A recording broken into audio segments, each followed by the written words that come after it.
Hello friends, Tina's kitchen and रेसिपीजमध्ये तुमचं स्वागत आहे।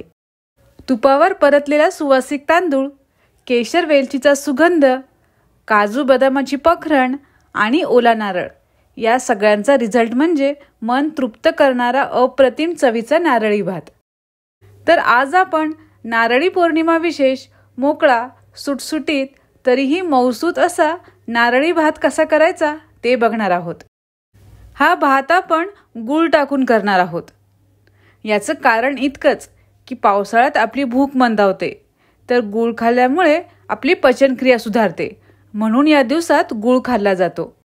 अशा छान छान रेसिपी बघण्यासाठी चॅनलला सबस्क्राइब करा आणि सोबतच बेल आयकॉनवरही क्लिक करा। चला तर मग व्हिडिओला सुरुवात करूया। नारळी भात करण्यासाठी मी इथे 1 कप बासमती तांदूळ घेतला आहे। तुम्ही कुठलाही तांदूळ घेऊ शकता, कोलम, आंबेमोहर किंवा जो तुमच्या घरात अवेलेबल असेल तो तांदूळ तुम्ही घेऊ शकता। तसेच 1 कप ओल्या नारळाचा चव, पाऊण कप गूळ आणि 4 चमचे साजूक तूप, सोबतच 1 दालचिनीचा तुकडा, 3 इलायची आणि 4 लवंग, काजू बदामाचे काप, 7 ते 8 केसरच्या काड्या, अर्धा लिंबू आणि चिमूटभर मीठ। सर्वात आधी आपण हा तांदूळ एका बाउलमध्ये टाकून त्याला स्वच्छ धुवून घेणार आहोत आणि स्वच्छ धुवून झाल्यानंतर त्यात पाणी टाकायचं। 20 मिनिटासाठी हा तांदूळ आपल्याला असाच भिजत ठेवायचा आहे। आता गॅसवर एक पॅन ठेवून त्यात आपण 2 चमचे साजूक तूप टाकूया। तूप गरम झालं की आधी हे काजू बदामाचे काप आपण थोडे फ्राय करून घेणार आहोत। त्याला थोडं फ्राय केल्यामुळे खाताना त्याचा क्रंच सुद्धा छान लागतो आणि चवीलाही ते छान लागतात। असं थोडं फ्राय झाल्यानंतर ते आपण काढून घेऊयात।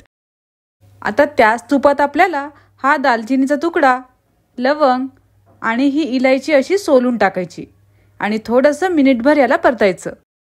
आणि परतून झाल्यानंतर हा तांदूळ मी जो चाळणीवर काढून ठेवला होता तो यात टाकायचा आणि 2 मिनिटे तो हलक्या हाताने तुपामध्ये परतून घ्यायचा। एकदम हलक्या हाताने याला मंद आचेवर थोडं परतायचं। आता 2 मिनिटे परतल्यानंतर यामध्ये गरम पाणी टाकायचं। आपण 1 कप तांदूळ घेतला होता, त्याच कपाने आपल्याला तांदळाच्या दुप्पट म्हणजे 2 कप पाणी टाकायचं। पाणी मात्र इथे गरमच टाकायचं, थंड पाणी टाकू नका। याला हलक्या हाताने आपण ढवळून घेऊ। आता यामध्ये टाकायचं चिमूटभर मीठ आणि अर्धा लिंबूचा रस, ज्यामुळे भात मोकळाही होतो आणि त्याला छान सुगंधही येतो।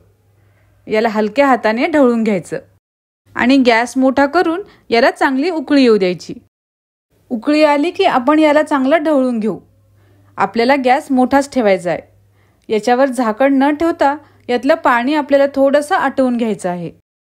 2 ते 3 मिनिटे मोठ्या गॅसवर याला झाकण न ठेवता आपण ठेवलं होतं। तर हे बघा, याच्यातलं पाणी आता बऱ्यापैकी आटलेलं आहे। फक्त यात आता थोडंसं पाणी आहे। आता गॅस कमी करायचा आणि यावर झाकण ठेवून 3 ते 4 मिनिटे हा भात मंद गॅसवर शिजवून घ्यायचा। 3 ते 4 मिनिटे आता झाली आहे। मस्त यात वाफ झाली आहे आणि आपला भात चांगला शिजला आहे। हे बघा, छान मोकळा मोकळा असा तो झाला आहे। आता आपण गॅस बंद करूयात आणि हा भात आपल्याला पूर्णपणे थंड करून घ्यायचा। भात तयार झाला। आता नारळ आणि गुळाचं मिश्रण करून घेऊ। त्यासाठी गॅसवर एक पॅन ठेवून त्यात 2 चमचे साजूक तूप टाकायचं आणि तूप गरम झालं की त्यात हा गूळ टाकून चांगला परतून घ्यायचा। गॅस आता एकदम कमी करायचा आणि हा गूळ आपल्याला फक्त विरघळून घ्यायचा आहे। याचा पाक वगैरे करायचा नाही, फक्त आपल्याला गूळ विरघळून घ्यायचा आहे। गूळ आता विरघळलाय, त्यात आता हा ओला नारळाचा चव टाकायचा। जेवढा तांदूळ घेतलाय तेवढाच आपल्याला ओला नारळाचा चव घ्यायचा। गॅस एकदम कमी ठेवायचा आणि याला 2 ते 3 मिनिटे आपण गुळासोबत परतून घेऊयात। तर 2 ते 3 मिनिटे नारळ आणि गूळ आपण चांगला परतून घेतलाय। ते चांगलं आता एकजीव झालं आहे। आता आपण गॅसची फ्लेम बंद करून देऊ आणि आता हा भाताचा पॅन गॅसवर चढवू। गॅसची फ्लेम मी आणखी ऑन केलेली नाही। त्यात आधी हे नारळ आणि गुळाचं पूर्ण मिश्रण आपण टाकून घेऊ। आता हलक्या हाताने भातामध्ये हे मिश्रण चांगलं मिक्स करून घेऊ आणि आता गॅसची फ्लेम ऑन करून एकदम हलक्या हाताने अलगदपणे हे मिक्स करून घ्यायचं.